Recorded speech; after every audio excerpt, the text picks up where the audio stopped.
Yes, how would you fund this? If no, please explain.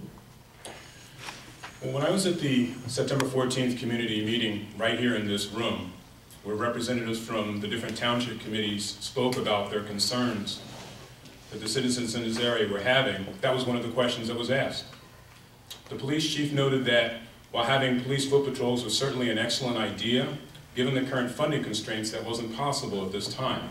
As he explained, if officers are patrolling the area on foot, the total area that each one can cover is less, so more officers would be needed to maintain coverage.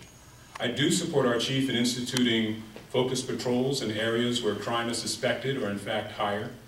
We do have unmarked cars that patrol different areas of our community on a targeted basis. And this is also where the two-way communication that I spoke of in my opening remarks is important. Someone asked during the meeting whether they should call the police about a specific type of concern they were having, and the chief and the mayor noted that our taxes pay for their services. They work for us. And so it's always best to call and report your concerns and enable the police to do their job on our behalf better. So while I do think that foot patrols are a good idea, given the total picture, I would not call for reinstituting them at this time. Thank you. Bart? Foot patrols were well established years ago before we started being motorized. And one of the nice features about them is that the police knew the neighborhoods and the neighborhoods knew the police. You knew who your policemen were that handled your area. However, based on modern technologies, mobilities, and constraints on dollars, we've lost that situation. So, though I would like to see them, there's no way this town, under its current financial situation, can support having foot patrols. However, that doesn't mean we can't improve some of the safety issues of this town and still not have a lot of burden on monies. One of the things we could do is, with the police help, is reinstitute neighborhood watches. Use some of the residents, the retirees, who know the neighborhood, who know their neighbors and their people, and know when something's wrong or suspicious, to call and communicate with the police.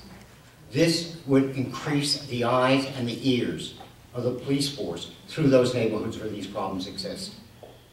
And that may be right now the better solution while we're under these financial constraints.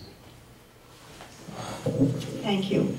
And our second question, we'll start with Bart this time, is about traffic safety. What ideas do you have to ensure that motorists observe the stop signs and the speed limits on local streets? This happens to be a fun one. One of the biggest problems I see, not only with motorists, okay, but in general, is the lack of respect for the laws that exist. To have respect for those laws, one must enforce the laws. So if you have speeding laws and you have stop sign laws, then they should be enforced. That means the police should be giving out speeding tickets or when any kind of motor vehicle infraction occurs. But you have the other side of the coin too. Just as the state of New Jersey has made it mandatory that it's against the law to not stop for a pedestrian at a crosswalk, that does not give the pedestrian the right to jaywalk. It does not give them the right to start crossing the street while a car is already going through the crosswalk. It does not give them the right to go hand in hand with a little 3 or 4-year-old and jaywalk in between cars and where there isn't a crosswalk. That is reckless endangerment of your child. And yet these laws are not being enforced. If you don't enforce the simple laws and the much easier ones to take care of, then how do you expect people to respect the more important laws? That's your real issue. They have to go back to basics. And not only that, for the first year or two, it really increased our revenue by all these tickets. Thank you. Marlon, what do you think? When I went to that community meeting here last month, the police chief and the mayor again made that point that it's important that we communicate with the police. Call them if there is a problem. Our taxes pay for their services. They work for us. So it's incumbent on us, if we see people speeding and not stopping at stop signs, to let the police know so they can take action accordingly.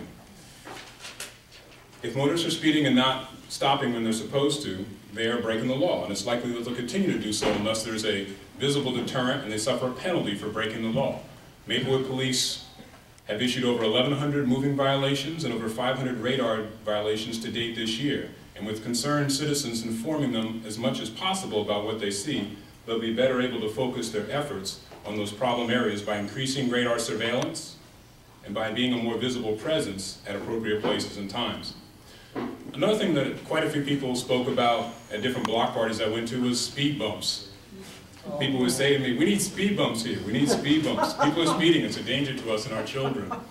I found out that there's an official way to request speed bumps, and so if speeding is a concern on your street, I'd encourage you to work with your neighbors to make an official request so that it can be taken into consideration.